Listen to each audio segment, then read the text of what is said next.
Now that the first round of the playoffs is over, we're left with 8 teams who all, within reason, have a shot at going all the way to win the title. Some are obviously more heavily favored than others, but the fact remains that there's a path for each of them to make some noise. If they want to do so, they're going to not only need their star players to perform like the stars that they are, but they'll also need the guys around them to step up in big moments too, and that brings us to today's video. Today we'll be going through all 8 remaining playoff teams, and we'll be identifying the biggest X factor from each group whose performances can make or break their team's chances. X factors are not the best players on the team, they're the valuable role players with important jobs. Before we start though, it turns out a good amount of you watching right now aren't even subscribed to the channel, so if you enjoy the content, consider hitting the subscribe button, as not only does it help out a ton, but I'd also very much appreciate it. Now with that being said, let's begin. We'll start by going through the Eastern Conference teams, then move over to the West, so the X factor that can make or break the rest of the Boston Celtics run this year is Derek White. White has been incredibly vital to the Celtics' success this year, and I'd argue he's the third most important player on the team behind Jason Tatum and Jaylen Brown.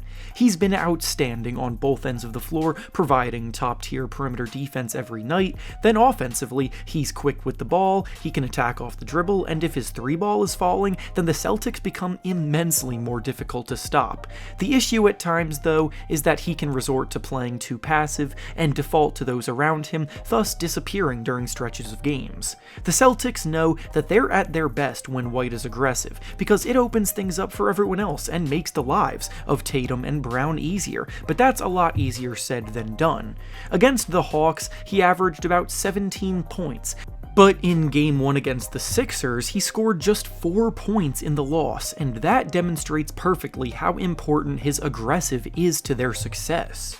Next up is the Philadelphia 76ers, and their biggest X factor is Tobias Harris. Tobias Harris has been a polarizing player over the last few years because he's being paid a max contract, but he simply has not produced at the level of a max player. With that being said though, Tobias still plays a vital role, and if the Sixers are going to overcome their second round woes, they're going to need him fully bought into the role that he now finds himself in. Tobias has a tendency to be a bit too hesitant on offense because his natural inclination is to attack the paint, which results in him pump faking out of a lot of open 3-point looks, followed by him dribbling into traffic and causing chaos. The Sixers need him to be decisive when this ball swings to him, which means he's going to need to be ready to shoot a lot more of those threes when James Harden creates the looks for him.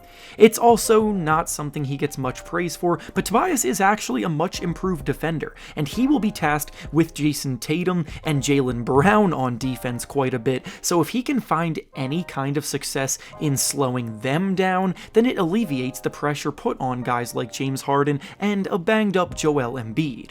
Up next is the New York Knicks, and their biggest X factor the rest of the way is RJ Barrett. I actually discussed Barrett in my video about the biggest concerns with every playoff team because coming in, he was in a bit of a weird spot.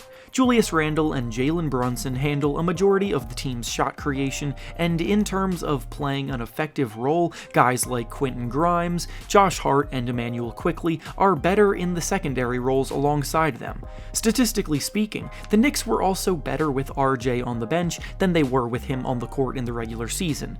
Now, though, with Julius Randle banged up, things are different, and Barrett's scoring ability is going to have to be more heavily relied upon. Barrett is known to force up bad shots at times, he's not always the most efficient, and his 3-ball comes and goes, but if the Knicks are going to pull off another big series win, they now need him at his absolute best. Next up is the Miami Heat, and their biggest X factor is Kyle Lowry. Lowry was brought to Miami 2 summers ago to help make them title contenders. They came close last year, but this year has been way more turbulent for this pairing. Lowry this year is just not the star player that he used to be, and his inconsistency, combined with the fact that he's been struggling with injuries, got to the point where he's now not even a starter anymore as they bring him off the bench. But Lowry still has the most playoff experience on the roster, and he's shown over the last few games that he can still come through in big moments when it matters. He probably can't play 30 minutes a night at this point in his career anymore, but his savvy instincts down the stretch of games can swing a game in the Heat's favor, with his knack for drawing charges and his ability to stretch the floor and knock down big-time threes.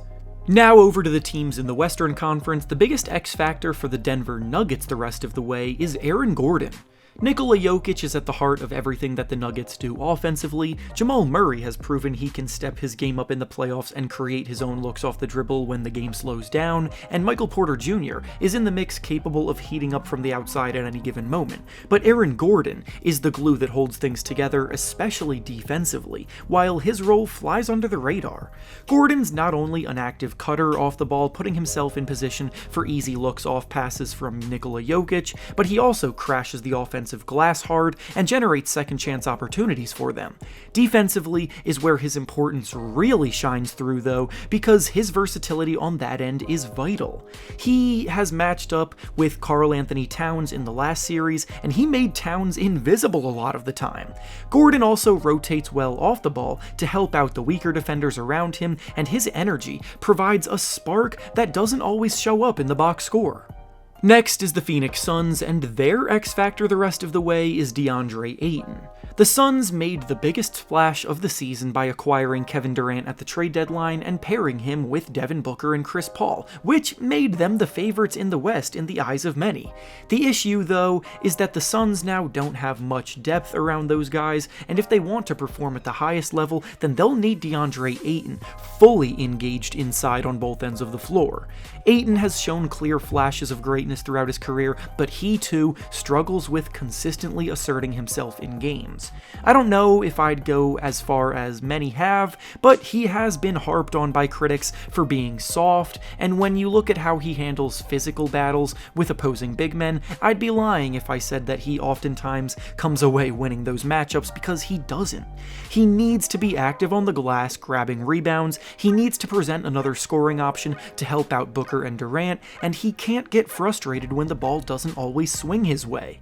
Next up is the Golden State Warriors, and their biggest X factor the rest of the way is Draymond Green. Green has been the team's X factor for almost a decade now, and as they continue on their journey to defend their title, that remains the case. Steph is obviously the driving force of the offense, threatening defenses with his unlimited range, keeping them on their toes the second that he passes half court. Klay Thompson is capable of heating up from deep at any given moment, and Andrew Wiggins has been a reliable shot creator, giving them steady production game to game. But Draymond's work, tying everything together, is at the heart of a lot of what they do. Draymond is still one of the best defenders in the NBA. His work as a screener in the pick and roll, his work in the dribble handoff game, and as a playmaker with his passing keeps things operating smoothly, so as always, the Warriors need that edge that he brings in these big games. And finally, the last team left is the Los Angeles Lakers, and their X factor the rest of the way is Austin Reaves. Reaves took over the starting job late in March, and he has taken that opportunity and ran with it.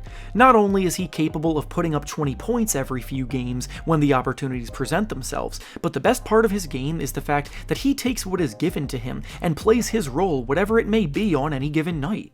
If defenses are putting all of their focus on stopping LeBron James or Anthony Davis, then he'll gladly get aggressive and attack the openings. If shots aren't coming to him, then he'll still stay under control and make the right pass or the right read.